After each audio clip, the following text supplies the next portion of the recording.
sini saya akan menjelaskan pokok-pokok pembahasan yang akan dibahas. Ke-1, cuaca. Kedua, iklim. Ketiga, suhu atau temperatur. Keempat, tekanan udara. Kelima, studi kasus.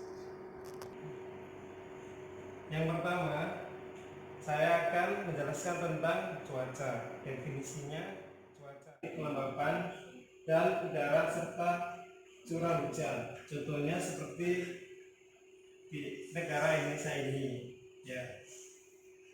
Udaranya itu panas, suhunya itu panas juga. Iklim adalah rata-rata cuaca dalam keadaan periode yang panjang, bulan, tahun. Cuaca adalah atmosfer yang pada suatu saat iklim tidak sama dengan cuaca, tetapi lebih merupakan pola pada suatu daerah tersebut. Nah, di sini tempat iklim yang dingin tentunya pasti ada di sebelah kutub, iklim yang sedang di bawahnya, dan iklim subtropis ada di hampir pertengahan, iklim tropis ada di tengah, iklim subtropis ada di bawah, dan iklim sedang berada nomor 2 dari belakang. Iklim dingin berada paling terakhir di kutub selatan. Perubahan iklim dan perilaku. Perubahan iklim telah berubah perilaku usaha tani sebagai besar petani di Nusantara. Perubahan perilaku berupa langkah-langkah penyesuaian dan bertujuan untuk mempertahankan kehidupan atau hobi. Perubahan perilaku bersifat adaptif dalam sistem budidaya, terutama terjadi pada iklim ekstrim basah. Perubahan perilaku sebagai tindakan adaptasi terhadap perubahan iklim dapat berupa perubahan perilaku dalam sistem usaha tani dan perilaku dalam sistem pangan. Nah, di sini itu iklim mempengaruhi perilaku manusia itu pas ada contohnya itu pas iklim mempengaruhi perilaku. Seorang petani harus mengerti perubahan iklim yang ada di daerahnya tersebut untuk mempengaruhi hasil cocok tanamnya tersebut. Di sini perubahan perilaku sebagai tindakan adaptif terhadap perubahan iklim dalam berupa perilaku dan sistem usaha tani dan perubahan perilaku sistem pangan. Contohnya ini petani kalau tidak memahami iklim, dia itu tidak bisa bercocok tanam, dan pengaruhnya itu kepada masyarakat dan ketahanan pangan yang ada di daerah tersebut itu berkurang karena iklim yang ada di daerah tersebut. Memahami iklim yang ada tersebut, maka sistem pangan yang ada itu mempengaruhi kelangsungan hidup manusia. Menjelaskan tentang suhu atau temperatur udara. Definisi suhu. Matahari merupakan salah satu sumber panas bagi permukaan bumi. Pancaran sinar matahari ke permukaan bumi menimbulkan adanya energi. Permukaan atmosfer menerima energi sebesar 1,94 kalori per menit setiap sentimeter persegi yang terdiri atas sinar ultraviolet, sinar inframerah, dan sinar cahaya. Hal inilah yang menyebabkan perbedaan suhu udara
dilapisi oleh selimut yang namanya lapisan atmosfer. Ketika bumi ini sudah semakin banyak rumah kaca di mana-mana, maka gas partikel yang di atas karbon dioksida, metana, dan juga nitrogen dioksida. Nah, ini seperti ini ya, CO2, NO2, dan metana. Ini lapisan atmosfer.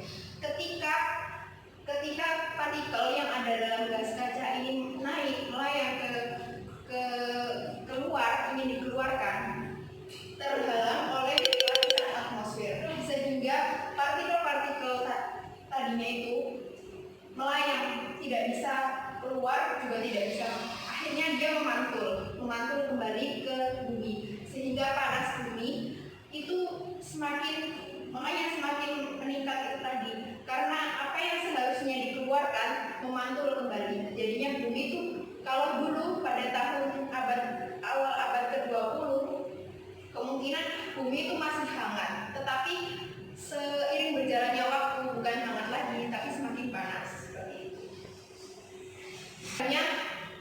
Sama halnya dengan penelitian yang dilakukan oleh Ainer DKK dan kawan-kawan. Mengenai pengertian di awal ya, pengertian belajar menurut Galiono, di mana waktu masuk sekolah siang, sore, atau malam hari dapat DKK dan kawan-kawan. Mengenai pengertian di awal ya, pengertian belajar menurut Galiono, di mana waktu masuk sekolah siang, sore, atau malam hari dapat menyebabkan belajar anak yang optimal tersebut dengan dibenarkan oleh penelitian ini, dibenarkan oleh penelitian AIN, di mana ketika AIN melakukan penelitian terhadap seorang mahasiswa, beberapa banyak mahasiswa diantaranya, terkait dengan proses belajar mengajar yang mereka terima selama di kampus dengan kondisi suhu dalam ruangan. Penelitiannya menggunakan penyebaran angket. Jadi opsi yang ada di angketnya adalah setuju, kurang setuju, atau tidak setuju. Sebagian besar responden menyatakan setuju merasa nyaman belajar dan setuju mudah menerima pelajaran di jam 5.30 sampai 10.30. Di mana jam tersebut, jam 5.30 sampai 10.30 ini, udara yang dihasilkan oleh matahari sendiri itu tidak terlalu menyengat, sehingga suhu, walaupun nantinya itu ada suhu di dalam ruangan, tetapi kan ketika pada jam sendiri, otomatis energi yang ada pada mahasiswa akan terasa terkuras karena faktor kelelahan akibat radiasi dari panas matahari sendiri. Dan sebagian besar menyatakan kurang setuju, merasa nyaman belajar, dan kurang setuju mudah menerima pelajaran di jam 10 sampai jam 17.30. Jadi sebelum adanya pengertian menurut Galiono, ada pengertian menurut Slameto, di mana pengertian belajar itu bisa dilakukan di mana saja dan pada waktu kapan saja, entah itu pagi, siang, sore, atau malam hari.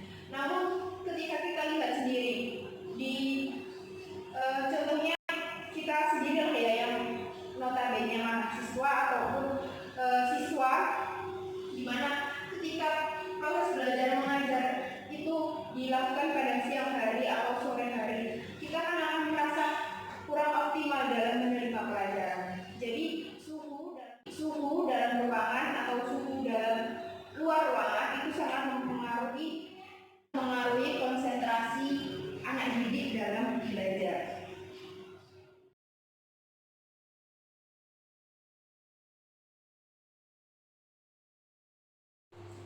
Selanjutnya adalah tekanan udara.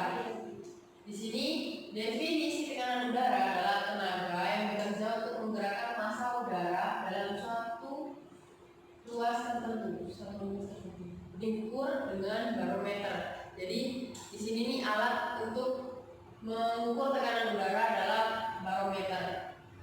Di bumi itu terdapat gravitasi.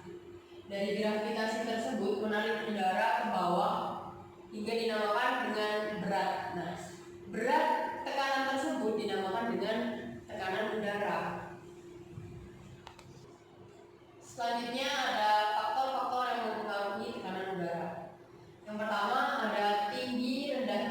tempat. Jadi di sini kita ibaratkan bahwa ini adalah tinggi rendahnya suatu tempat. Yang pertama di sini ada puncak gunung.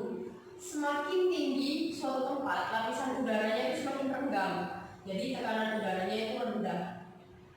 Dan di sini ada daratan normal. Jadi tekanan udaranya itu bisa dikatakan stabil.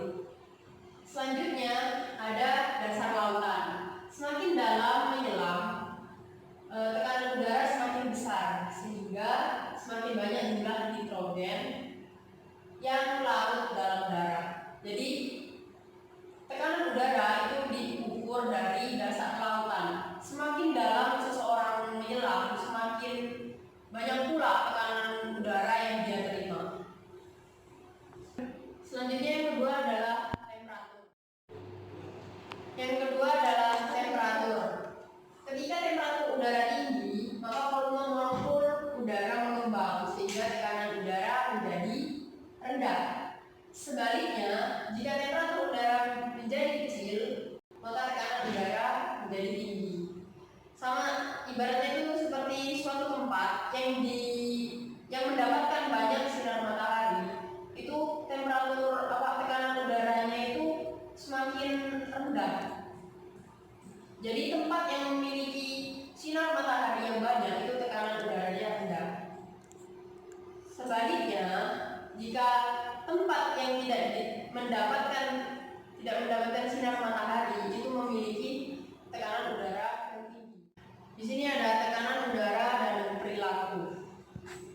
Di sini saya menjelaskan tentang bagaimana perilaku seseorang yang berada di daratan tinggi.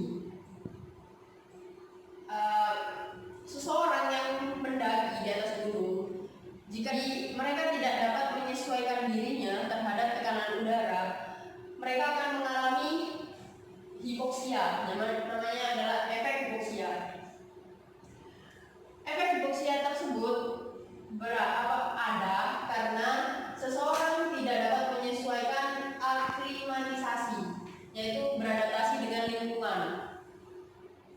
Efek hipoksia diantaranya adalah mengantuk dan malas. Yang kedua, kelelahan mental dan otot-otot. Yang ketiga, kadang-kadang sakit kepala, mual dan euforia.